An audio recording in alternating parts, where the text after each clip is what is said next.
तो welcome back दोस्तों। आज हम लोग बात करने वाले हैं आज हुई मंडे नाइट रॉ के बारे में। तो वीडियो शुरू करने से पहले प्लीज़ लाइक करें, सब्सक्राइब करें और शेयर करना ना भूलें। तो आज की मंडे नाइट की शुरुआत रोमन रेंस, जिमी और जे उसो के साथ होती है, जहां पर रोमन रेंस कहते हैं कि हमने पास में कितनी भी लड़ाइयाँ की हो लेकिन अब आज हम साथ हैं और हम ऐसे ही आगे साथ रहेंगे। और इस बात पे ही तीनों लोग एक दूसरे से हाथ मिलाते हैं। उसके बाद जे उसो कहते हैं कि जेका फाटो ने सोलो सिकोआ की टीम को अकेले ही मार के गिराया था, इसलिए उसको उसका चैलेंज इतना आसान नहीं होने वाला है। उसके बाद हमें नेक्स्ट सेगमेंट सेथ रॉलिंस के बारे में देखने को मिलता है, जहां पर सेथ रॉलिंस रिंग के बीचों बीच में आके ब्रॉन बेकर को बुलाते हैं। उसके बाद हमें ब्रॉन बेकर की एंट्री देखने को मिलती है, जहां पर ब्रॉन बेकर रिंग में आते हैं और सेथ रॉलिंस उनसे पूछते हैं कि तुमने मेरे साथ गद्दारी क्यों की। इसका जवाब देते हुए ब्रॉन बेकर कहते हैं कि तुम्हारे साथ रहकर मेरी कोई ग्रोथ नहीं हो रही थी, इसलिए मैंने तुम्हारे साथ गद्दारी की। इसके बाद सेथ रॉलिंस ब्रॉन बेकर को कहते हैं कि मैंने तुम्हें बनाया है, मैंने तुम्हें अपनी टीम में रखा था, तुम मेरे बिना कुछ भी नहीं हो, मैं तुम्हें डिस्ट्रॉय कर दूंगा। इसका जवाब देते हुए ब्रॉन बेकर कहते हैं कि मैं तुमसे बड़ा सुपरस्टार बनूंगा। और उसके बाद सेथ रॉलिंस बैकलैश के लिए ब्रॉन बेकर को चैलेंज कर देते हैं। इसी के साथ दोनों ही रेसलरों के बीच बैकलैश में मैच फिक्स हो जाता है।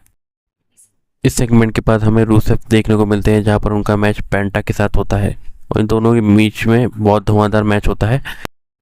लेकिन एंड में इस मैच में पेंटा को जीत मिलती है और पेंटा अपनी चैंपियनशिप को रिटेन कर लेते हैं।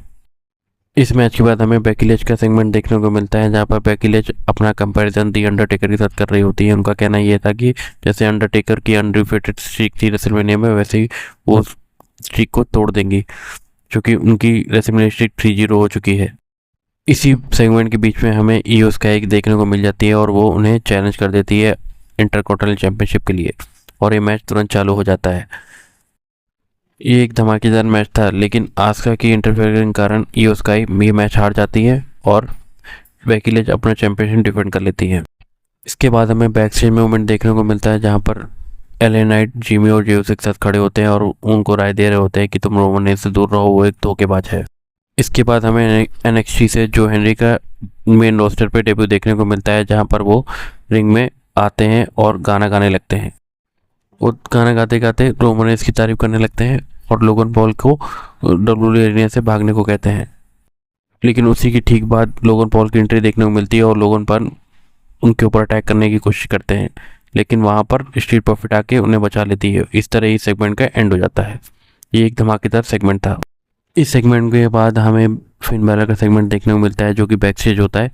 वो कैरी सेन को बोल रहे होते हैं कि जजमेंट डे, अब वो जजमेंट डे नहीं रहा, यहाँ सब एक से एक धोखेबाज भरे पड़े हैं। इसके बाद हमें ओबा फेमी का मैच देखने को मिलता है, जो कि ज़्यादा नहीं 2 या 3 मिनट का होता है। ओबा फेमी अपने ओपोनेंट को डोमिनेट करके हरा देते हैं। उसके बाद ओबा फेमी माइक पे अब ये बोलते हैं कि उनका कॉम्पिटिटर कोई नहीं है और वो सबको हरा देंगे, और वो ओपन चैलेंज कर देते हैं।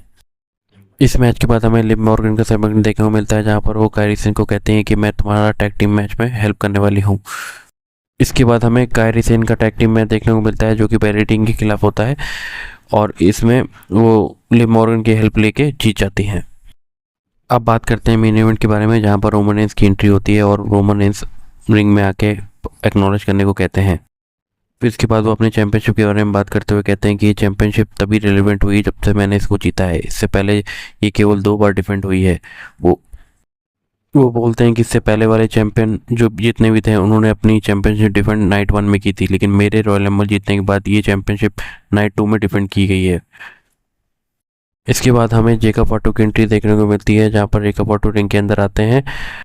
इसके बाद हमें रोमन रेंस और जेकब फाटू का फेस ऑफ देखने को मिलता है। रोमन रेंस जेकब फाटू से कहते हैं कि हाँ, मैंने तुम्हें 1 हफ्ते का टाइम दिया था, तो तुमने क्या सोचा। इसका जवाब देते हुए जेकब फाटू कहते हैं, मैंने तो उसी वक्त सोच लिया था कि मैं तुम्हें चैलेंज करूंगा बैकलैश में। इसके बाद रोमन रेंस जेकब फाटू से कहते हैं कि तुम्हें पता है डब्ल्यूडब्ल्यूई इंडस्ट्री में जो भी मैं कहता हूँ वही होता है, तुम जानते हो अगर मैं चाहूँ तो तुम्हें बाहर निकाल सकता हूँ। तो इसका जवाब देते हुए जेकब फाटू कहते हैं कि तुमको पता है कि मैं इस इंडस्ट्री में किसकी वजह से आया हूँ। वो सोलो सिकोआ की तारीफ करने लगते हैं। उनका कहना यह था कि उनको इस इंडस्ट्री में लाने वाला सोलो सिकोआ था। इसके बाद रोमन रेंस जेकब फाटू की बात का जवाब देते हुए कहते हैं, जिस सोलो सिकोआ का तुम नाम ले रहे हो वो मेरे ही कहने पे इस इंडस्ट्री में आया था, उसको मैं ही लाया था। इसके बाद हमें रोमन रेंस और जेकब फाटू के बीच ब्रॉल देखने को मिलता है, जहाँ पर जेकब फाटू मैंडिबल क्लॉ पकड़ लेते हैं रोमन रेंस को और रोमन रेंस की हालत खस्ता कर देते हैं। के बाद रोमन रेंस गुस्से में आके जेकब फाटो के चैलेंज को एक्सेप्ट कर लेते हैं और कहते हैं कि 2 हफ्ते बाद वो बैकलैश में अपनी चैंपियनशिप डिफेंड करेंगे और उन्हें डिस्ट्रॉय कर देंगे। इसी के साथ आज की रॉ खत्म हो जाती है। तो दोस्तों प्लीज़ लाइक करें, सब्सक्राइब करें और चैनल का बेल आइकन दबाना ना भूलें। Thank you.